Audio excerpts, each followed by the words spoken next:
Sublime, grandiose, captivant, envoûtant.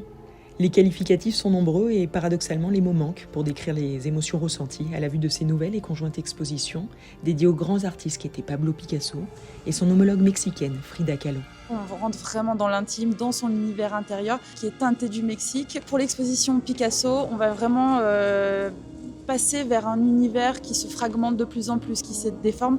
On quitte jamais vraiment la réalité, mais par contre on la comprend de moins en moins et c'est ça qui est très intéressant avec Picasso.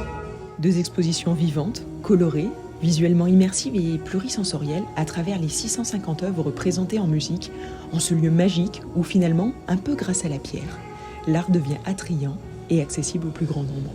Et l'idée, c'est de dire si ça permet après de pousser la porte d'un musée, c'est que le pari est gagné.